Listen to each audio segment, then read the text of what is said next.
우리 성가대 찬양을 하나님께서 영광 받으신 줄을 믿고 감사를 드립니다. 우리 말씀을 듣기 전에 우리 예수 안에서 나는 당신을 진짜로 사랑합니다.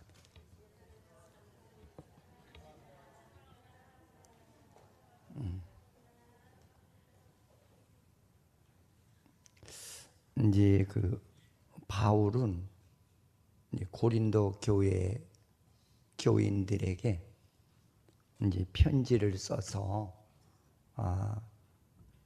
야, 구원이 뭐냐? 너희들이 구원을 받았다고 하는데 내가 심히 나도 염려스럽다는 거야. 근데 왜 염려스럽다고 하느냐면 혹이라도 하나님의 은혜를 세상의 탐욕과 방종과 혹시 바꾸어지지 않을까 싶어서, 그래서 조바심에서 지금 편지를 써서 보내면서 자기가 아주 열성을 다해서 바울이 받았던 구원의 은혜가 어떤 것인지 그는 아주 그들이 알아들을 수 있는 표현력으로 열변을 토하는 것을 볼 수 있어요. 더 나아가서는 이론적으로 성경의 말씀이 구원의 역사가 어떻게 전개됐는지 아주 구체적으로 편지를 써서 그들에게 보내는 상황 속에서 너희들이 구원의 은혜가 있게 되면은 어떻게 변하는지 알 수 있느냐 하면서 자기가 받은 구원의 은혜를 받고 보니까 구원의 은혜를 받기 전과 받고 난 후에 인생의 변화라고 하는 것은 천지 차이더라는 거예요. 그래서 바울이 복음을 전하는 데 있어서 많은 핍박을 받은 이유 중에 하나는 성령으로 변화된 자들과 변화되지 않은 자들, 그 틈바구 속에서 변화된 자들에게는 기쁨이고 감사하고 영광이었지만 변화되지 못한 자들에게는 반박이요 핍박이요, 그리고 네가 믿는 예수는 잘못된 예수라고 그렇게 반박을 했던 것이에요. 예수님도 이 땅에 오셔서 그 두 문제를 가지고 굉장히 고민하셨거든. 아까 기도자가 기도할 때에 너희들은 내게 와서 내 전을 채우라고 하니까 나는 소를 샀으니까, 장가 들었으니까, 부모가 죽었으니까 이런저런 이유로다가 세상 일에 치중하는 신앙인이지 하나님을 중심으로 섬기는 그런 자가 아니더라는 거죠. 그래서 주께서 하신 말씀이 너는 나가서 그들을 데려다가 내 집을 채우라고 하는 그런 기도 내용을 아까 하신 것을 보고 제가 마음에 참 기뻤어요.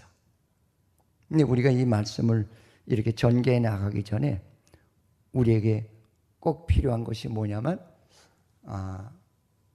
구원의 모든 시발은 새 사람이 되어야 된다는 거예요.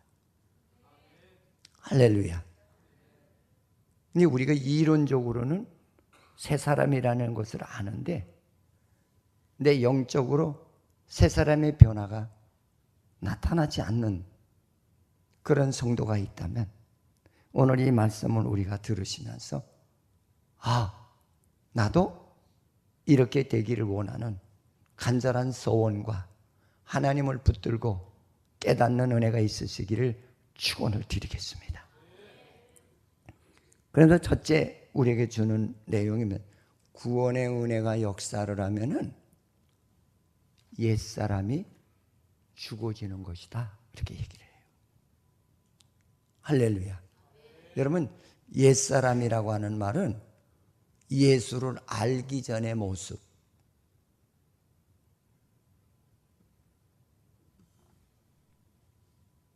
그 예수를 바로 만나지 못하기 전에 그 나라는 존재는 어떠냐?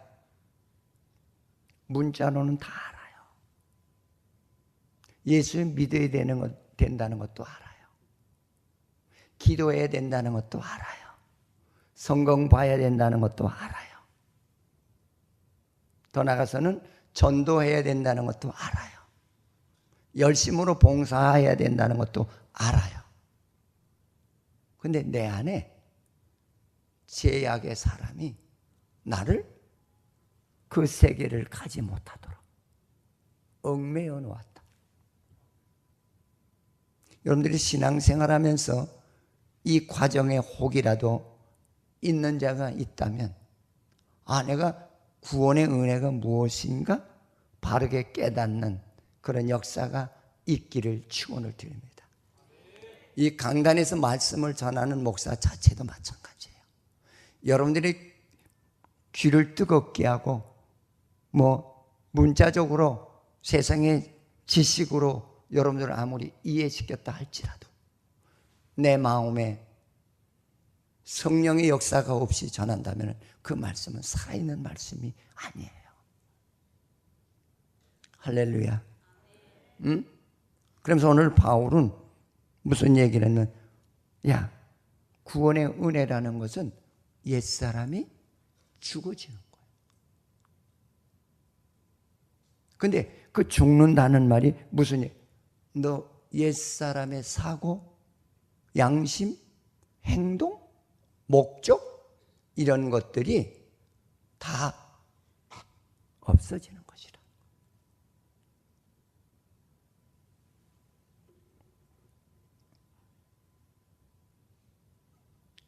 그러면서 그 세계를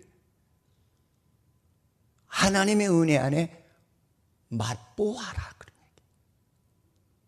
그 세계가 얼마나 추하고 더러운 것인지.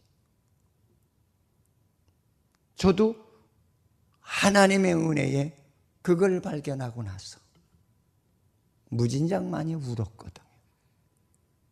나는 아직까지 말로는 3대째 예수를 믿는다고 하는데, 하나님은 3대를 기뻐하지 아니하시고 주님을 바르게 만나서 내가 죄사함 받고 구원의 반열에 서는 것을 하나님이 원하시는구나.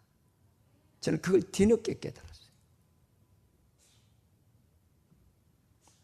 내가 종종 간증을 합니다만 교회 갈 때도 저는 딱 땡 해야 교회에 와서 앉되 저 뒤에 앉았어요. 어렸을 적엔 어머니 권유에 못 이겨서 어머니 옆에 가서 앉았는데 성숙하니까 앞에 앉으면 창피하고 수치스러운 거예요. 저 뒤에 우리 원석이 앉았던 그런 자리에 딱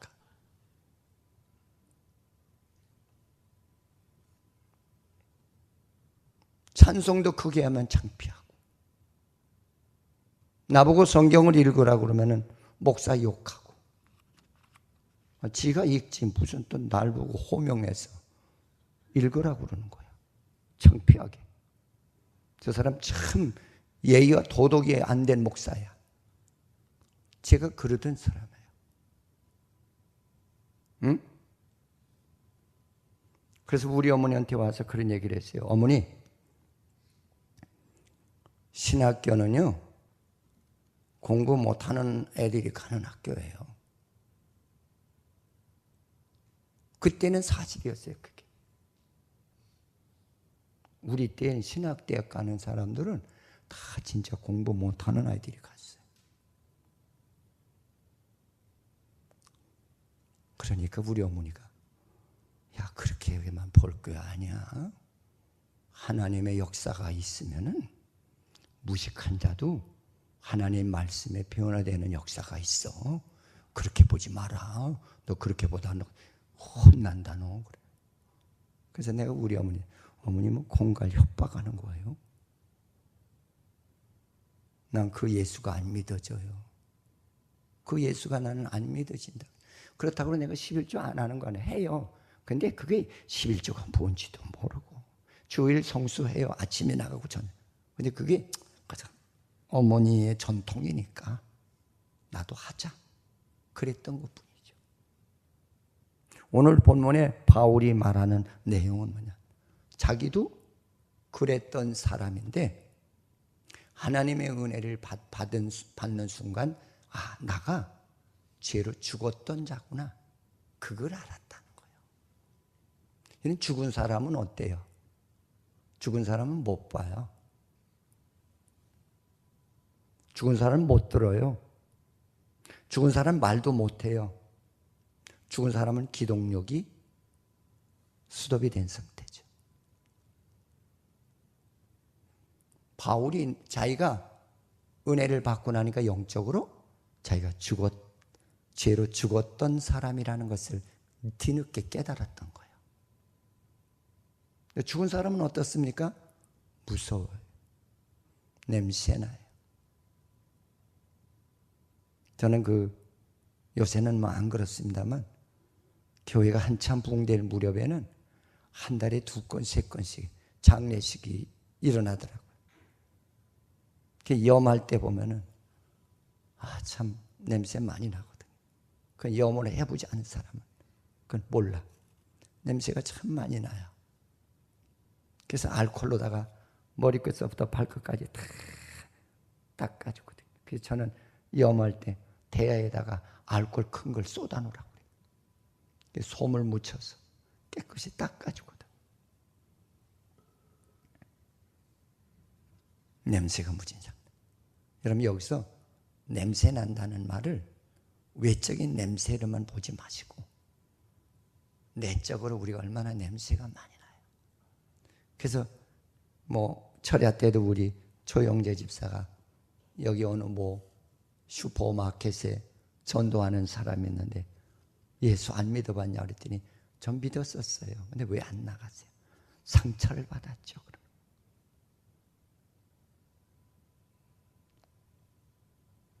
여러분 전도하다 보면 상처받아서 교회 안 나갔다는 사람이 너무 많아요.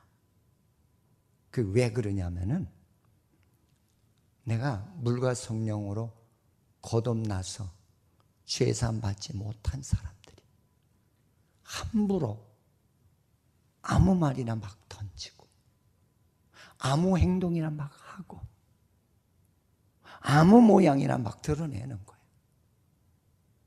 그래서 상처를 받게 되죠. 안 나와요. 말은 안 하지만 안 나와요.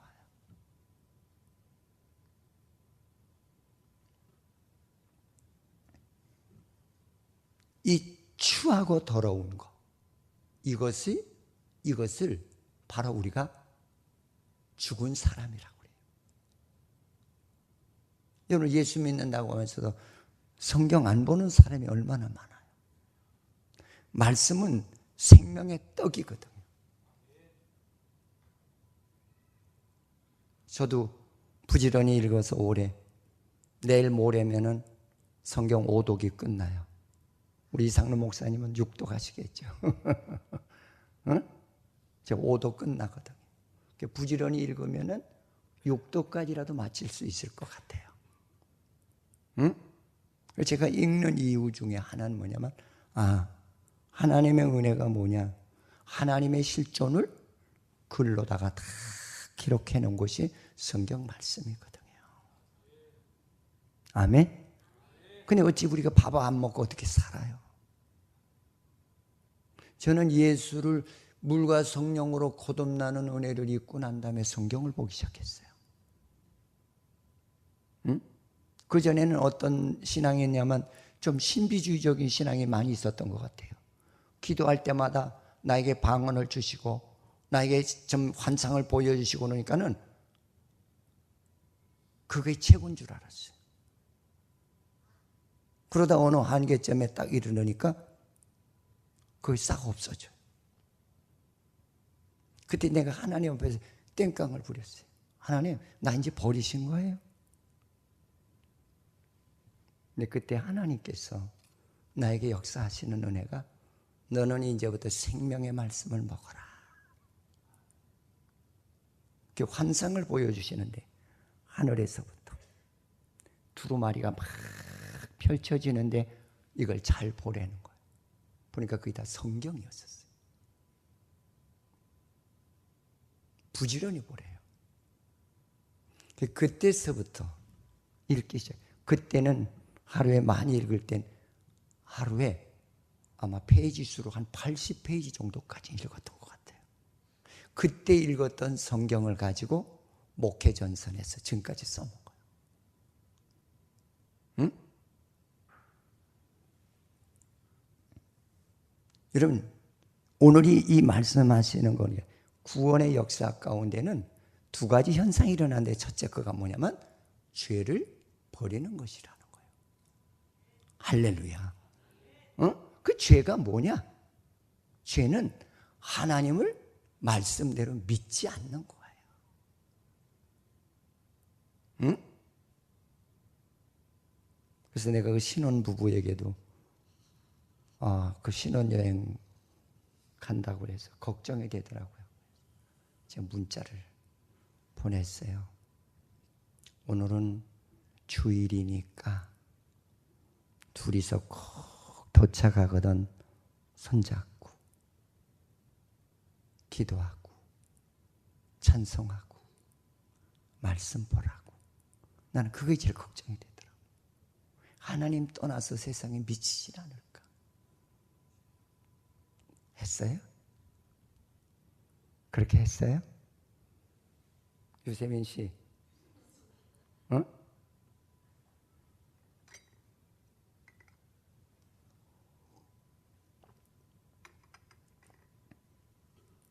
모르겠어요. 나도 왜 이렇게 걱정이 되는지.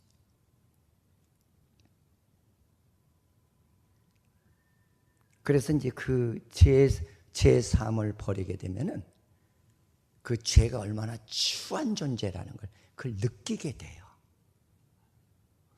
진짜 더럽구나. 내가 그런 세계 속에서 살았구나. 도리머리가 흔들어지죠.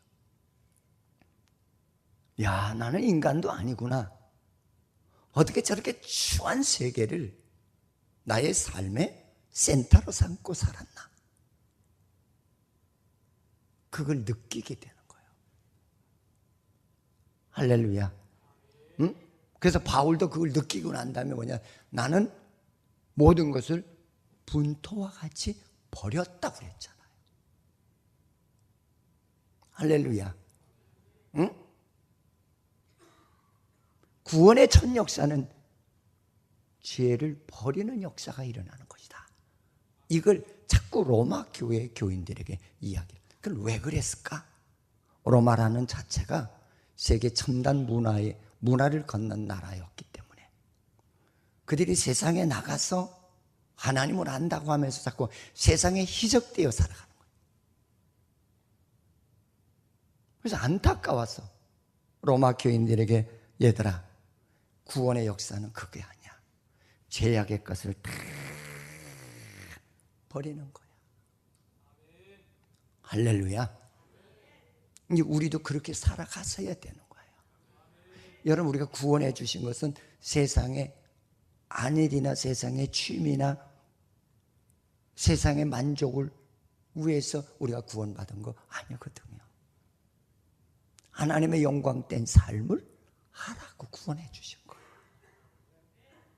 이것이 변화되지 않으면 하나님의 음성 못 들어요.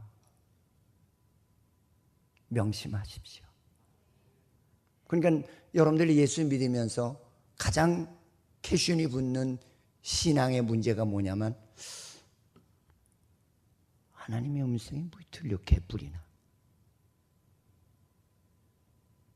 이렇게 반론을 피는 분들이 없지 않아 많으시다는 거예요. 그래서 오늘 바울은 무슨 얘기를 하고 있느냐. 야, 내가 그 예수를 알기 전에 내가 어떻게 살았는지 그거를 성령의 은혜 안에서 구원의 역사로 보게 되니까 진절머리가 나더라고요. 보기도 싫더라. 그 세계를 가라고 해도 가고 싶지 않더라는 거예요.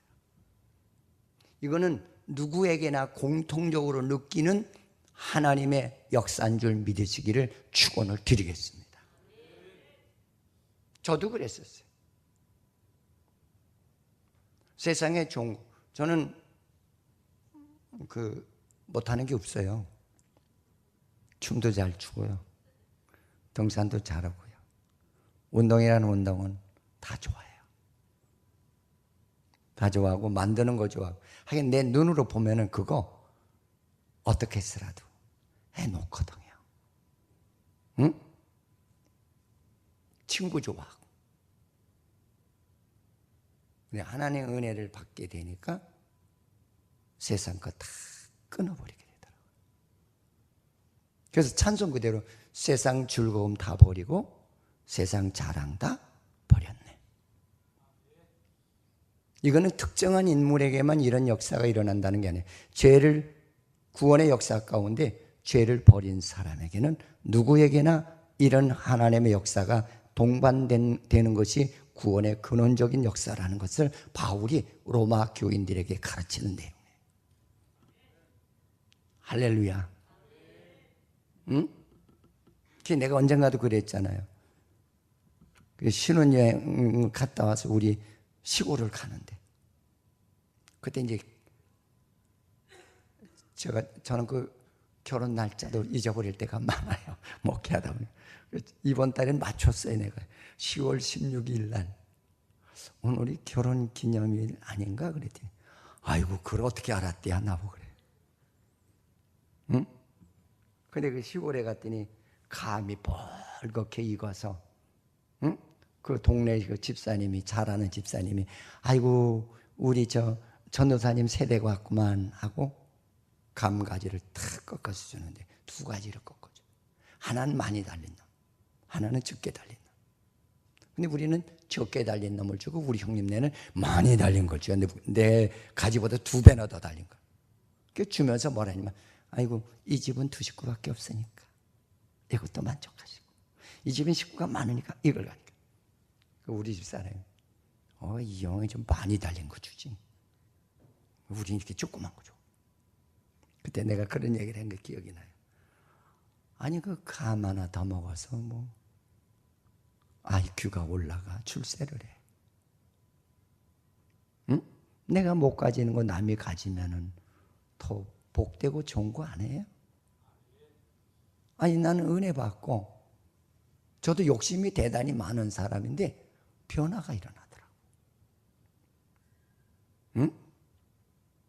오늘 바울이 로마 교회 교인들에게 그러니 내가 구원의 은혜를 받고 나니까 진짜 내가 죽더라. 죄로 말미암아 내 죽은 내 영혼을 다 버리게 되더라는 거예요. 여러분 버리십시다. 성질도 버리게 돼요. 오해되는 것도 버리게 돼요. 그 하나님이 준 것들이 아니거든요. 어떤 사람은 또 내 안 사랑했다고 오해를 해요. 어떤 데 저는 그런 걸 좀 많이 겪어요. 내 깐에는 교인들 하나하나를 잘 기도해 주겠다고 하다 보면 그 이름이 가끔 빠질 때가 있어요. 그럼 뭐냐면 목사님은 누구만 좋아하고 나는 쏙 뺐다고 그래요. 그런 오해를 참 많이 받아요. 진짜로. 내 마음은 안 그런데 다 사랑하고 다 끌어안고 싶죠. 그래서 어떤 데는 집에서도 이렇게 고구마를 누가 가져와서 먹으면 이거 우리 교인 중에 누가 이거 참 잘 먹는데 있으면 같이 먹었으면 좋겠다. 그런 마음을 가지게 될 때가 있죠. 응? 그래서 이제 그 하나님의 은혜를 받게 되면 그 진짜 죄로 죽었던 내 모습이 징그러워. 2번 다시 보고 싶질 않아요. 근데 바울이 로마 교인들 너희들이 은혜를 받았다고 하면서 어떻게 그렇게 또 그 세계를 또 찾아가느냐? 그건 은혜가 아니라 그 얘기죠. 그건 은혜가 아니라. 은혜는 구별되게 사는 것이라는 거죠. 저는 구별되게 살아가십시다. 할렐루야. 아무리 여기 나와서 청산유수로 눈물을 뿌리고 기도를 해도 옛생활로 돌아가는 기도는 그건 죽은 기도예요.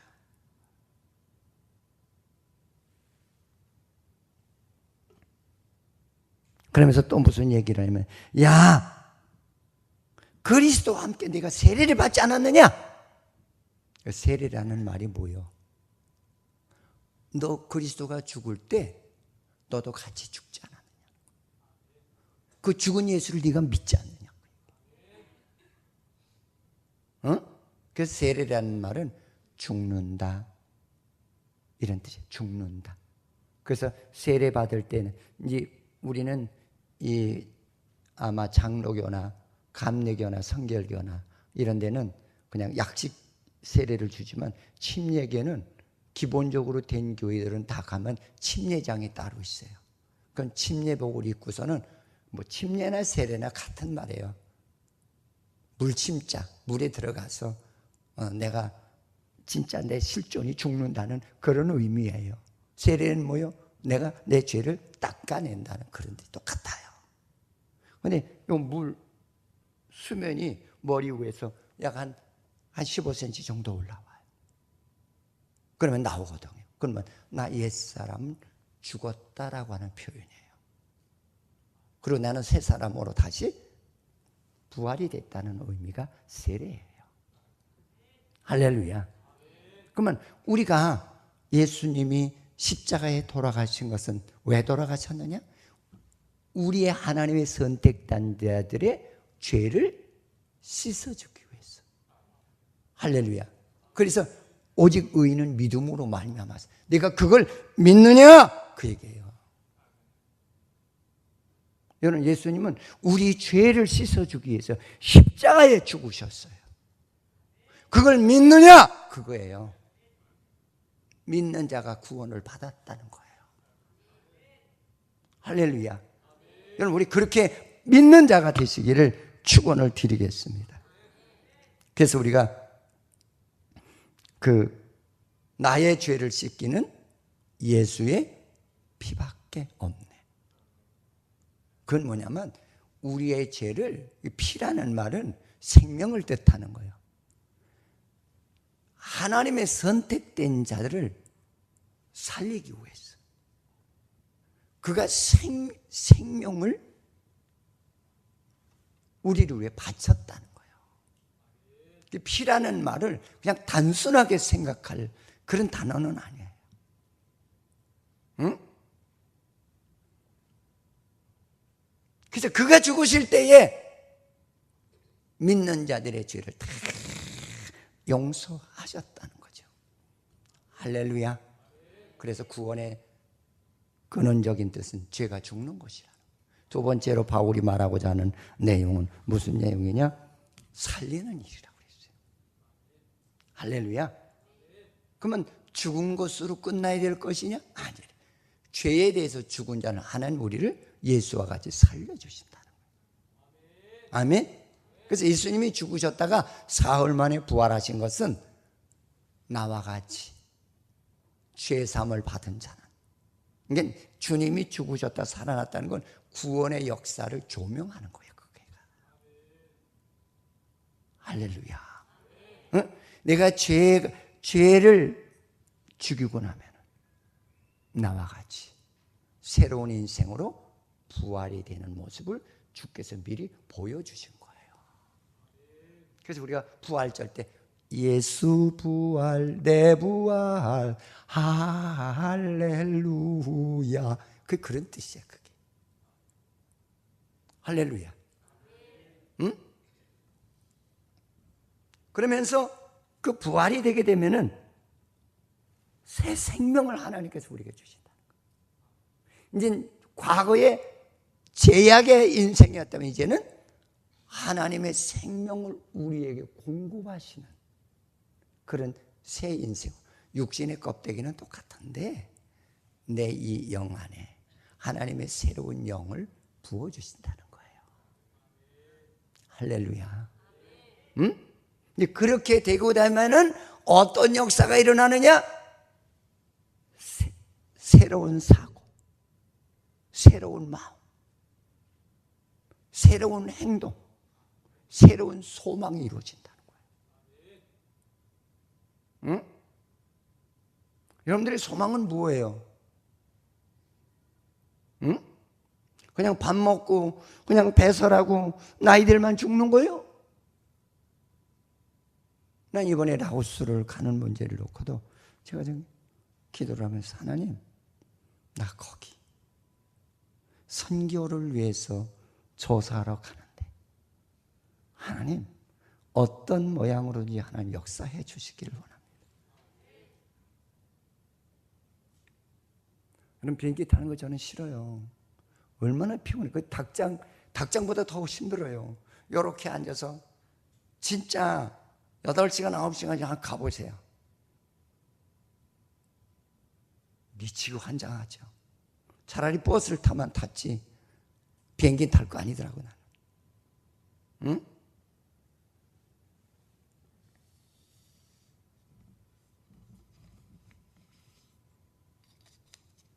모든 삶이 하나님의 사람으로 새롭게 되니까 모든 삶이 새롭게 되더라는 거예요. 그런데 새롭게 되는 기초가 어디서부터 이루어지기 시작하느냐면 사고가 달라진다. 과거에는 세상에 썩어질 것을 위해서 소망을 삼아. 뭘 더 먹을까? 우리 세상에 무슨 좋은 옷을 어떻게 하면 더 많이 입을까? 그거 입고 나가서 세상에서 친구들한테 얼마나 재구다니까? 응? 그게 아니에요. 저도 그 교회에서 차 뽑아줄 때마다 제가 공석상에 가면은 차를 그 사람들이 보는 데다 잘 안 세워요. 왜 그러냐면 개척교회 하는 목사들도 계시잖아요.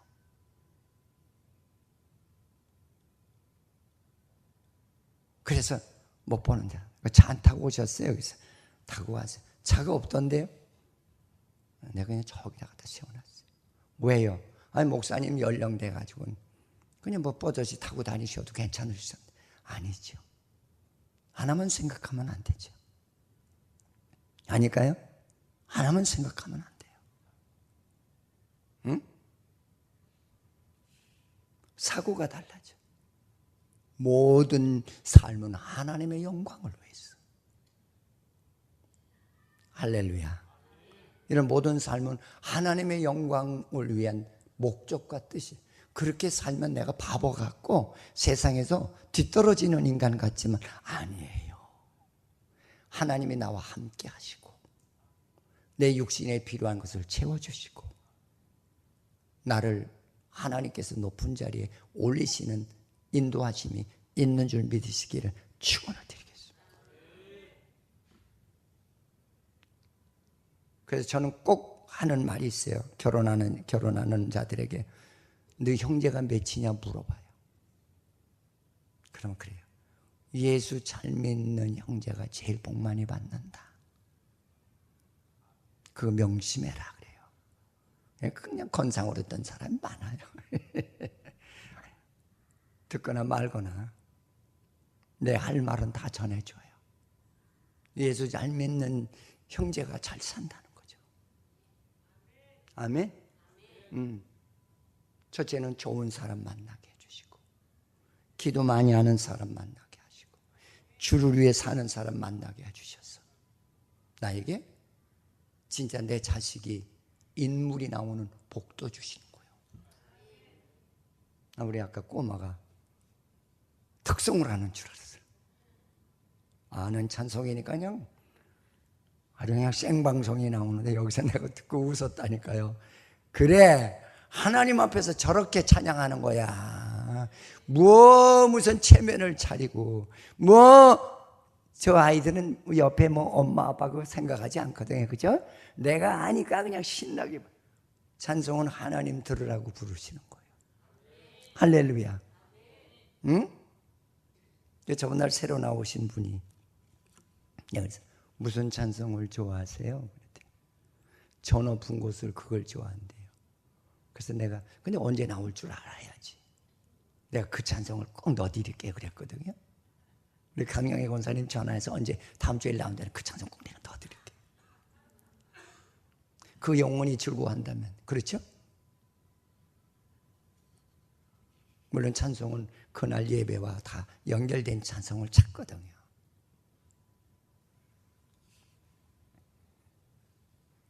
그다음에 마음이 뜨거워져요. 할렐루야. 이게 어떻게 뜨거워지느냐? 그저 전부 다 사랑하고 싶어요. 미운 자도 사랑, 가난한 자도 사랑하고 싶고, 깡패도 사랑하고 싶고, 장녀도 사랑하고 싶고. 그러니까 그 뭐냐? 그 영혼이 불쌍하니까. 여러분 이걸 느껴. 구원의 은혜라는 거는 내가 살아나는 건데 살아나게 되면 감각이 달라. 그 진짜 죄악의 노예 생활하는 인생을 보고 불쌍한 거예요. 아유 저러다가 언제 갈지 모르게 갈 텐데 아 왜 인생이 저렇게 살까? 그 불쌍하잖아요. 난 그렇게 불쌍해. 그냥 터덜거리면서 먹지도 못하고 입지도 못하고 응? 근데 그렇게 해놓으면 가져가는 놈은 엉뚱한 놈이 와서 또 가져가요. 앗소리 못하고 또 다 뺏겨요. 아니에요?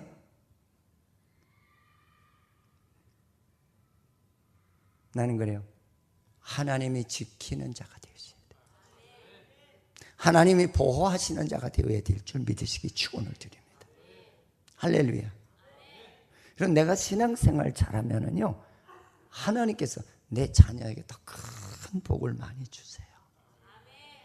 그래서 여러분 보세요. 목사님들 보시면은 목사님의 자녀들이 훌륭한 자녀가 참 많아요. 엄청 많아요. 프로테지로 따져서 목사님의 자녀만큼 훌륭한 사람이 많은 데가 별로 드물어요. 진짜 훌륭한 자녀가 많거든요. 응? 자녀를 복 주시는 역사가 있는 줄 믿으시기를 축원을 드립니다. 그 다음에 산 사람은 행동이 달라져요. 첫째, 이 얼굴이 웃음꽃이 떠나지 않죠. 여러분 산 사람은 화장하잖아요. 그렇죠? 세수하고. 어제 제가 이제 이렇게 청소를 하다 보니까 아마 우리 옛날에 우리 선교사님이 어디서 이렇게 마사지하는 팩 그거를 한 20-30개 주고 간데 우리 집 사람은 그런 미모에 그렇게 관심이 없으시거든요. 근데 어디다 처박아 놨는데 여기 청소하다 나왔어. 이게 뭐야? 그랬더니 아 이거 얼굴 팩 하는 거래요. 아 이게 썩어져서 없어지기 전에 해야지. 그래서 제가 이걸 했어요. 우리 아내가 또 쩔거다 붙여주더라고요. 근데 어떻게 하는 줄 아니? 눈 있는 안경 같은 게 쓱 나와. 우리 집사람도 그걸 많이 해보지 않아서 몰라. 그래서 내가 속될 만은 쑥 먹이고 좋은 말로 하면은 아 세상에 물들지 않았구나. 근데 내가 이렇게 보니까 그 비닐루가 이렇게 있더라고요. 그걸 뚝 띄워냈어요. 그리고 그 안에 속에 있는 걸 제가 이렇게 여기다 붙이고 있어요. 왜 이건 버렸어? 그러면 당신 해. 그럼 내가 알거든. 그 당신 해. 그래서 그걸 내가 쫄까도 붙이더라고. 그래서 내가 얼마나 웃었더니 왜 웃냐고 그래요. 자꾸 웃음이 터져 나오는 거야. 야 세상에 비닐을 붙이고 얼굴 팩하는 여자도 있구나. 얼마나 진짜 배꼽이 아프도록 제가 웃었어요. 그러면서도 내 마음속에 아직 세상에 희석이 되지 않은 그 모양이 이쁘구나. 그렇게 제가 나중에 그렇게 그 은혜를 받게 되더라고요. 응? 여러분 얼마나 그게 빨리 유행하는 건데 그렇잖아요. 그냥 제가 결혼하고서도 우리 사람 그거 붙이는 거 나 못 본 것 같아. 진짜 한 번도 못 본 것 같아. 응? 근데 그걸 붙이고 났더니 얼굴이가 좀 뽀동뽀동해지더라고요. 그게 속으로 이래서 이걸 하는가 보나 그런 생각이 들더라고요. 그래서 내가 이것만 뽀동뽀동해지면 뭐냐. 얼굴이 은혜의 미소가 있어야지. 은혜 받게 되면 살아난 사람은 어떠냐? 얼굴에 웃음꽃이 떠나질 않아. 할렐루야. 왜? 죄사함 받은 기쁨이 충만해서. 할렐루야. 아니 뭐 이렇게 날마다 왼수 증거 있어 인상 찌그리고. 저도 은혜 받고 나니까 사람이 달라지더라고요. 그래서 우리 어머니가 나한테 야 광수가 달라졌다고. 광수가 어느 날 달라졌다는 거야. 응? 저는 우리 어머니가 그렇게 하시지도 않지만은 찬밥 주면 안 먹고 나갔던 사람이에요. 배고파서 5분 이상 기다려서 안 나오면 저 나가요. 나가서 빵 사 먹고 마는 사람이에요. 근데 그런 것들이 다 편하고 어리석은 미련한 죄악의 생활이었다는 것을 느끼게 하시더라고요. 할렐루야. 그래서 이 얼굴이 참 이게 얼굴서부터 천국이 와요. 근데 입이 아름다워지죠. 말이 이뻐져요. 여러분 은혜 받았다면서 말이 거친 사람 그건 아니야. 집에 가면 괜히 신경질만 내고 남편이니까 그렇죠. 아니에요. 은혜는 어떤 사람에게도 언어의 향기가 나요. 할렐루야. 응? 그래서 이제 바울이 죄를 버리게 되면 구원의 역사 가운데 근본적으로 나타나는 것이 죄를 버리는 역사가 나나. 죄를 버리게 되면은 그 다음에 나타나는 우리 영혼이 살아난다는 거죠. 근데 어떻게 살아나냐? 이렇게 살아난다는 거예요. 할렐루야. 이쁜 얘기를 하셔야 돼요. 이혼 권사님 이쁜 얘기 해? 내가 조금 돈 번다고 응? 그냥 뭐 남편을 혹시라도 쥐잡도 더지는 않는지 모르지. 근데 우리 또 박종관 집사님이 있다가 아이 더러워서 나도 벌러 나가야 돼. 그러지 마세요. 부부로 맺어준 거는 내가 약할 때 아내가 도우라고, 아내가 약할 때 남편이 도와서 합력해서 선을 이루라고 하나님 한 짝을 만들어주신 거예요. 할렐루야. 저도 그랬잖아요. 개척 때 우리 사람한테 내가 조건부 결혼을 했거든요. 나를 4년만 서포트 해주면 내가 교회 진다 그랬더니 웃더라고요. 그러니까 비웃는 거야. 김광수 알기를 아주 우습게 여기더라고요. 그래서 저는 날마다 기도하는 거예요. 하나님, 나 강영순이하고 약속했거든요. 딱 4년 만이면 땅 사서 교회 짓기로요. 하나님, 나의 기도를 들으시는 하나님. 얼마나 울면서. 그래서 사실은 우리 아이 둘 낳은 이후에는 부부가 아니었었어요. 그냥 저녁만 먹으면 교회 와서 그냥 밤새도록 부르짖는 거예요. 근데 진짜 4년 만에 땅을 샀어. 그러니까 이게 내 약속하고 좀 늦어지니까 내가 뭐냐면 1년만 더 연장하자고 그랬어요. 1년만 더 연장해서 나를 서포트 해주면 내가 자가용 태워준다 그랬어요. 그랬더니 더 피웃어요. 저는 그 일을 성사시키고 있어요. 하나님, 이건 내 일이 아니고 하나님의 일 아니에요. 하나님은 의인의 기도를 들으신다면요.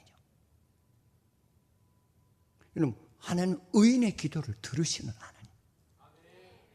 할렐루야. 그래서 5년 만에 지었다니까.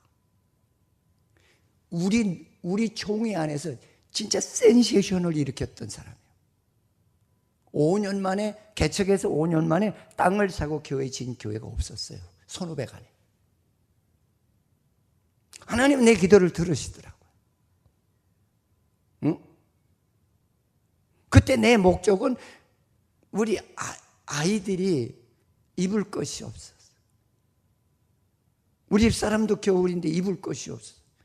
근데 지금도 그 부분에 대해서 내가 늘 잊지는 않아요. 김홍련 집사가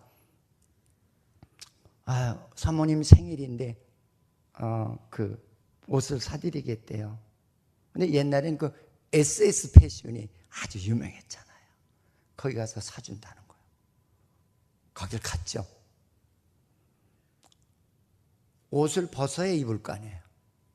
옷을 벗었는데 내이가 여기 쑥 그러니까 그 김홍련 집사 얼굴이 새빨개지다. 뭐 어떻게 느꼈는지 모르죠. 나를 망신시키는 거야, 이 가게 와서. 내가 그걸 보고 마음이 저도 아프더라고요. 근데 어쨌든 사줬어요. 없어서가 아니에요. 저는 내 평생 여기까지 오면서 내가 돈이 없어서 안 쓰는 건 아니에요. 내 목적은 오로지 하나님의 영광을 먼저 돌리는 일이거든요.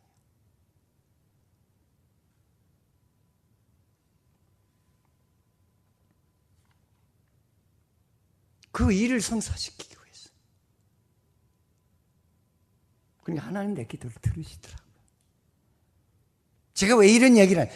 진짜 살아난 사람은 내 삶의 목적이 내 인간의 살이 사욕이나 먹고 마시는 거기서 목적을 두지 않는다는 거죠. 오직 하나님의 영광을 위해서. 할렐루야. 응? 그것이 바로 구원의 은혜 안에서 죄사함을 받고 살아난 사람의 모습이라는 거예요. 바울이 이걸 강조하는 거 로마 교인들에게. 그래서 모든 생활이 아름다워져요. 내 목적이 오로지 그 나라와 그 의를 위해서 모든 목적을 두고 살아가는 줄 믿으시기를 축원을 드립니다. 그래서 나는 이번 목적도 그거예요.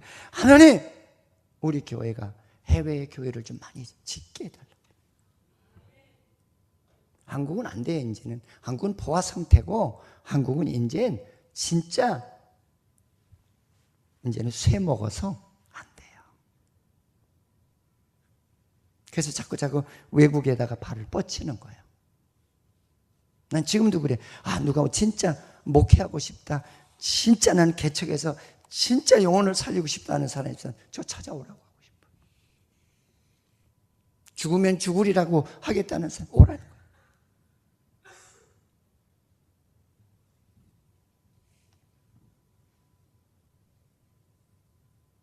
그리고 진리의 길을 따라가는 거예요.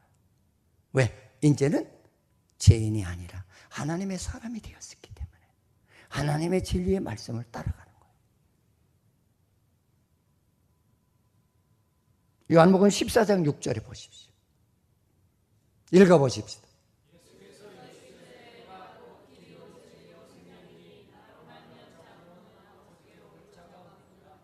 할렐루야. 내가 곧 길이요 진리요 생명이라. 할렐루야. 그래서 이 길을 따라가게 돼요.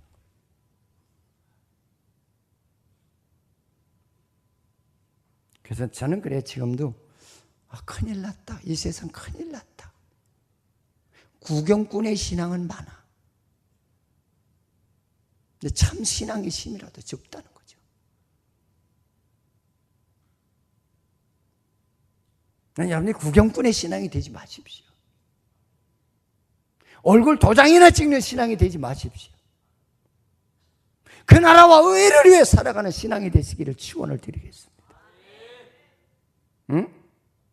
내 소망이 뭔지도 모르고 예수 왜 믿는지도 모르고 이방인과 같은 삶을 한다면 그건 참 불쌍한 사람이 아니겠습니까? 응? 그러면서 뭐냐면 이제는 하나님의 뜻을 이루는 데 소망을 두고 목적을 둬요. 사도행전 1장 8절에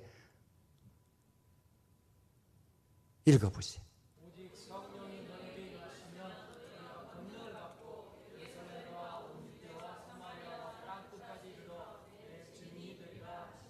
아멘. 하나님의 사람으로 새롭게 태어나고 보니까 그저 성령이 나와 동행을 하시는데 예루살렘과 유대와 사마리아와 땅끝까지 이르러 증인이 되고 싶어서 미치겠더라는 거죠. 이런 하나의 삶의 변화가 일어난다는 거예요. 이게 산 사람이라는 거예요. 이런 분들이 되시기를 축원을 드리겠습니다. 응? 그래서 우리의 지체를 하나님의 병기로 드리겠다. 아멘? 나를 하나님이 원하는 도구로 써달라는 거예요. 아멘. 저는 우리 교회가 이런 교회가 되기를 축원을 드립니다. 이런 자가 있으면 제가 진짜 끌어안고 무척 사랑하실 것 같아. 응? 그러면서 마지막으로 우리에게 주시는 말씀은 그거예요. 내가 너희들을 이제는 해방된 인생을 살기 위해서 너를 구원시켜 주셨다는 거예요. 여기서 해방이라는 말은 이제 그거예요. 이제는 죄악의 억압을 받거나 세상의 구속을 받지 않고 살아가는, 오로지 하나님의 뜻대로 살아가는 그런 하나의 자유인으로 우리를 선택했다는 거예요. 할렐루야. 그러면서 몸의 사욕을 취하였던 삶과 정욕대로 살았던 자가 이제는 그 나라와 의를 위해 살아가도록. 아멘. 오늘 예배에 동석한 모든 성도들이 구원의 역사가 뭔지, 진짜 구원의 은혜를 받게 되면 오늘 제목까지 헌신하는 역사가 일어난다는 거예요. 누구를 위해? 하나님의 영광을 위해서.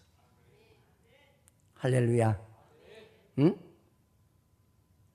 자, 그러면서 이 몸의 살이 사욕을 취하였던 삶과 정욕대로 살았던 자가 이제 그 나라와 의를 위해서 지혜롭게 이제는 세상에 얽매이지 않고 하나님의 뜻 안에서 평화롭게 살아가는 그런 자유인이 된다는 거예요. 여러분, 은혜 받은 사람에게 아무리 회사 가서 술을 권해보시오. 술 마셔요? 안 마십니다. 응? 내가 가끔 얘기하지만 우리 한해 선배 목사의 아들이, 애가 이뻐요. 진짜 웬만한 신학생보다 신학서적을 더 많이 읽어요. 난 그거에 참 이뻐요. 애가 지금 올해 40살이네요. 응? 근데 이놈이 진짜 학교 졸업하고 그것도 학점을 미리 따가지고 한 학기 먼저 졸업을 했어요. 그래서 회사마다 시험을 넣으면 다 합격을 하는데 끄트머리 면담에 가서 떨어져요. 면담자가 하는 말이, 너 크리스찬이구나. 네. 그냥 물어본대요. 너는 예수가 중하냐 회사가 중하냐 그거 물어본대요. 저는 예수가 중합니다. 여러분, 그거 그렇게 쉽게 나오는 말 아니거든요. 그러면 집에 가. 그런데 하나 뽑는데 결승전까지 올라갔다 미끄러져요. 실력도 꽤 있어요. 얘가 장학생으로 4년을 졸업하니까. 그 3번 떨어지고 나서는 이놈이 실망을 해가지고, 그 제가 갔더니, 목사님, 난 예수님 때문에 손해보는 게 너무 많아. 왜? 예수가 좋으냐 회사가 좋으냐 그러면 회사가 좋아야 합격할 텐데 예수가 좋다니까 다 떨어뜨려요. 근데 그때 나에게 지혜가 생기더라고요. 야, 다음에 볼 때는 또 노는 데 있냐? 2군데나 더 있대. 그러면 그런 얘기를 해서 뭐라고요? 그래서 나를 쓰면 회사가 복 받는다고 그래라. 그 얘기 진짜 했대잖아요. 그 얘기 해서 국민은행, 기업은행을 들어갔나? 제일은행을 들어갔어요. 진짜 그가 가는 데마다 이게 그냥 아주 그 지점이 잘 된대요. 그래서 전국 그 기업은행 지점에서 제일 성과를 제일 많이 올렸어. 그 3천만 원 받았대서. 외국 유학, 네 아내랑 외국 유학 갔다 오라고. 관광 갔다 오라고. 그 소문을 알고 삼성그룹에서 그를 뺐어요. 너 우리 와라. 내가 그거보다 더 대우 잘해줄게. 그래서 삼성그룹으로 갔어요. 봐요. 예수 끝까지 지키니까 그보다 더 좋은 축복이 나타나잖아요. 제가 이런 얘기하는 건 세상의 주관자는 하나님이 하는 거예요. 믿으십시오. 그래서 여기서 구원의 결론적인 얘기는 뭐냐? 구원은 뭐냐?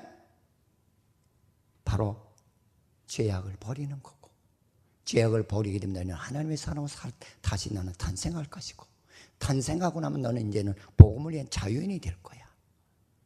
내가 자유인이 됐을 적에 세상을 두려워하지 말고 예수 자랑하라는 거예요. 그러면 내가 너를 높이 쓰시겠다는 거죠. 여러분, 이런 우리 성도가 되기를 축원을 드리겠습니다. 하나님 고맙습니다. 우리를 사랑하셔서 이렇게 좋은 주의를 주신 아버지께 감사드리고 귀한 말씀을 주심을 감사드립니다.